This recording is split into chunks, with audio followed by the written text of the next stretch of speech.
nós combinamos fazer a parte 2 sobre mães narcisistas, vamos falar sobre isso hoje aqui. Então eu vou pedir a você que, se ainda não se inscreveu no canal, se inscreva, curta, compartilhe, para que nós possamos alcançar um número maior de pessoas que se interessem pelo tema. Muito bem, né? Falamos no outro vídeo das questões relacionadas aí a esse comportamento da mãe narcisista. A mãe narcisista, ela escolhe um filho para ser o alecrim dourado, que vai ser, na realidade, uma projeção dela, né? Vai ser aquela pessoa que ela elogia, ela favorece, ela compara, ela faz tudo o que ela não faz para aquele filho que é bode expiatório. O bode expiatório, ele vai ser sempre aquele filho que vai ser deixado de lado, que vai ter comportamentos ali, por mais que ele faça para essa mãe, para esse pai, ele não vai ser reconhecido. Ele vai ser sempre aquele filho deixado de lado e com extremas, vamos dizer assim, extremas comparações, extremas falas negativas. As falas extremas, você não é nada. Você, olha seu irmão, né? Também olha o filho de fulano. Você não fez mais que sua obrigação. E se esse filho, que é o bode expiatório, precisar de algum favor, alguma coisa para essa mãe, desse pai, a resposta será sempre negativa. E ela afasta esse bode expiatório do filho alecrim dourado, dos outros filhos, enfim. E quais são as consequências disso para uma pessoa que não tem esse conhecimento? Esse bode expiatório vai ser sempre essa pessoa que vai querer sempre agradar. Inconscientemente, ele se escraviza, ele se machuca, ele deixa de viver a sua própria vida para viver a vida dos pais, dessa mãe narcisista, desse pai narcisista, na tentativa de ser amado. E o filho alecrim dourado? Ele tem problemas de autoestima, porque ele está vendo, lá da infância, o que a mãe faz com esse outro filho, com esse irmão dele. Então, isso vai gerar ali problema de relacionamento, dificuldade de formação da identidade. Ele vai ter a autoestima comprometida, o outro vai ter a autoestima comprometida, vai. Mas, quando a pessoa procura o processo de psicoterapia, ela consegue trabalhar essas questões. Mas como é que fica esse alecrim dourado? Ele existem casos em que o comportamento é repetitivo, a neurose de repetição. Então, como é que é isso? Ele vai ser essa pessoa também narcisista, como a mãe era, como o pai era. Então ele assume essa identidade, porque ele é o melhor, ele sempre foi dito que ele é o melhor, mas ele não consegue ser o melhor para ele mesmo.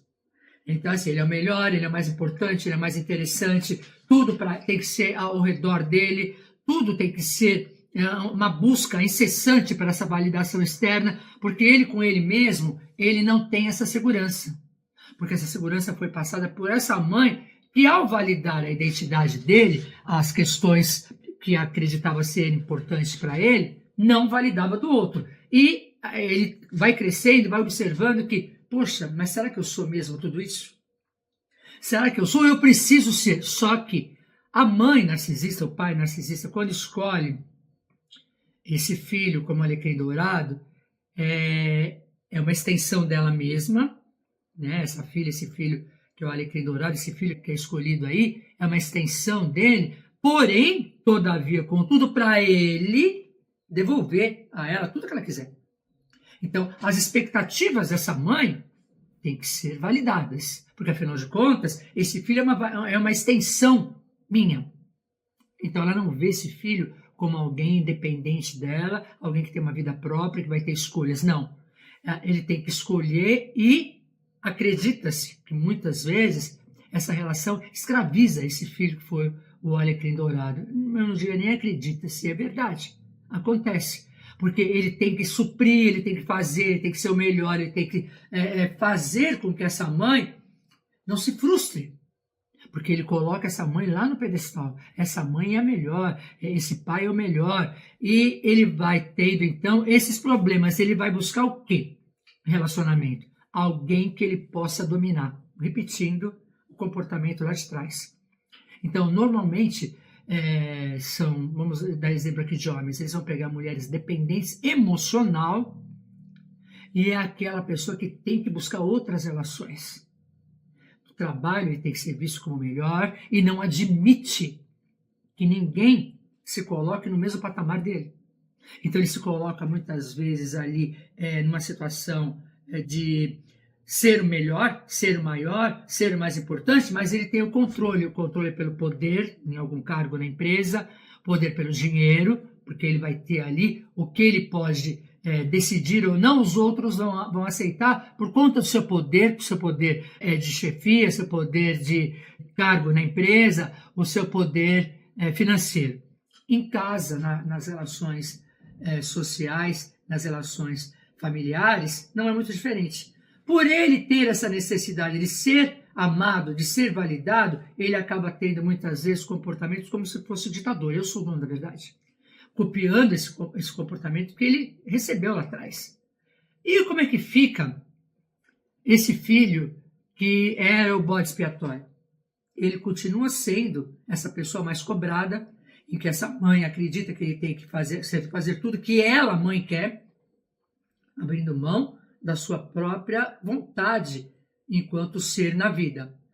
Quando essa pessoa vai crescendo, ela vai buscar, a tendência inconsciente é ela buscar relações muito semelhantes, porque ela aprendeu que ser amada é ser humilhada, é ser criticada, é ser deixada de lado. Então ela vai procurando relações semelhantes a essa mãe e a esse pai, para substituir essa relação edipiana, esse falo, esse poder dessa mãe, vai ser transferido então para as relações afetivas, as relações profissionais. E como é que isso é tratado? Tanto um lado, o alecrim dourado, como o bode expiatório. O bode expiatório, no processo de psicoterapia, com anos de trabalho ali, não é que ele vai deixar tudo de lado. Ele vai continuar amando essa mãe, esse pai, mas ele vai perceber que ele tem uma vida. E ele não precisa mais dessa validação que ele nunca teve. Então agora ele vai buscar ali olhar para si, perceber-se e saber que a mãe é mãe dele. Mas apesar dele ter a mãe, ele tem a vida própria. E o alecrim dourado, como é que fica?